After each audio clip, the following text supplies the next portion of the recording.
The Dukes of Sussex are repelling Americans with their endless moaning and attacks on the royal family, royal expert Angela Levine has said. I think the endless moaning repels Americans because they like people who succeed, not people who blame everyone else. They also don't like the attacks on the royal family, especially because they loved and admired the Queen so much. Angela shared her thoughts with the Sun newspaper. The Duke and Duchess of Sussex flew across the ocean and settled in the U.S. after refusing to work as senior members of the royal family in January 2020.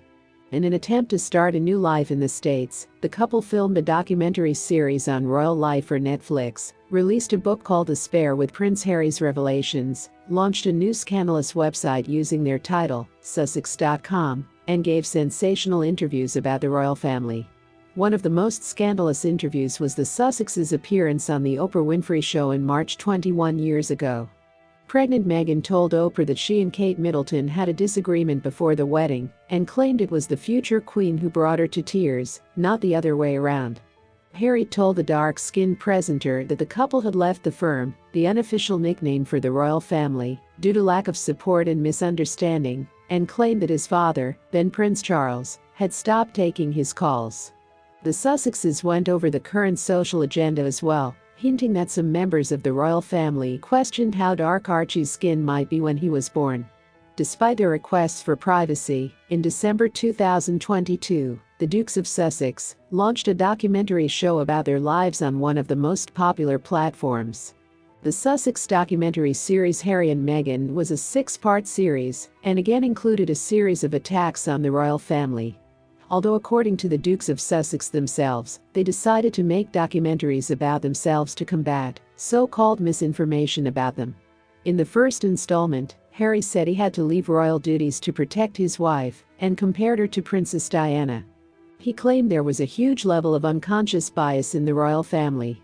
Meghan, meanwhile, said she was shocked by the royal family's formality and joked about the first time she made a bow when meeting Queen Elizabeth II. January 2023. The book Spare is released, and Prince Harry again makes many accusations about his royal family. For example, describes and colors the fight with his brother and heir to the throne Prince William, which broke out because of the latter's critical comments about Meghan Markle. William characterized his younger brother's wife as difficult, rude and harsh. Ironically, afterward, he put a glass of water down, called me another name and then jumped on me. It all happened so fast. So fast. He grabbed me by the collar, ripping my necklace, and threw me to the floor. I landed on a dog bowl that cracked under my back, shards embedded in me. I lay there for a moment, stunned, then got to my feet and told him to get out. The older brother left, but then returned with a look of regret and apologized, and asked him not to tell Meghan about the incident. The furious scandal, according to Harry, broke out in the kitchen of his London home, Nottingham Cottage, located on the grounds of Kensington Palace, in 2019, just before the couple announced their unwillingness to fully fulfill royal duties. In Prince Harry's memoirs, he also has a beef with Queen Camilla, whom he calls dangerous and villainous. It seems to him that she sacrificed him to improve her reputation. That's probably why he didn't want Queen Camilla to be present when he met his father in February this year. After learning that King Charles III had been diagnosed with cancer, Prince Harry flew across the Atlantic to meet his ailing father. Later in an interview on the TV program Good Morning America, Harry suggested that his father's illness could have a unifying effect on the family. But the palace responded that for Prince Harry, there's no turning back. I love my family. I was able to get on an airplane to see him and spend some time with him. I'm grateful for that, was Harry's response to the presenter's question about the emotions surrounding his arrival in the UK. The meeting itself was short, about 45 minutes, which caused a mixed reaction from the audience. However, so did the trip itself. Prince Harry did not meet anyone else from his family, spent the night in a hotel and returned to Los Angeles.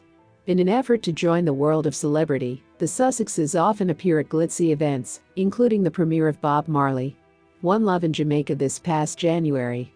And while there's nothing odd about appearing at this particular premiere for them because Meghan and Harry are longtime Bob Marley fans, they've also managed to draw condemnation here with their either well-intended or reckless actions.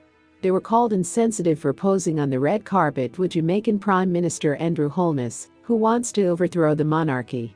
Speaking about Harry and Meghan's time together since leaving the UK, royal writer Angela Levine emphasized that even Americans are fed up with the couple's hypocrisy and whining. Their unpopularity became apparent when the comedy animated series South Park dedicated an entire episode to them last year, with the ironically titled The Worldwide Privacy Tour. The creators of the cartoon went after Prince Harry's release book, dubbing it with a slang word from the fantasy world "why," which in the world of orcs means a call for war of apocalyptic proportions. The advertising campaign itself, launched by the Dukes of Sussex, was also mocked. The creators accurately captured the duplicity of the Dukes of Sussex, who demand privacy and appear on radio, television and other social events. In the cartoon, they travel around the world with placards saying, "We want to keep our privacy and stop looking at us." Meghan is said to have been upset and depressed by the not-so-flattering portrayal of the couple in the satirical episode.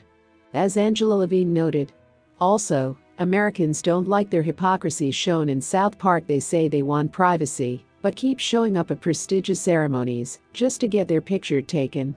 Seeking revenge, they let the change of their lives go down the drain. There's no going back. And Angela's opinion can be trusted. According to a Newsweek poll, only 30% of Americans like Meghan, while at least 42% of Americans like Harry. If you like the video, then don't forget to put a like and subscribe to the channel so you don't miss the latest news about the royal family.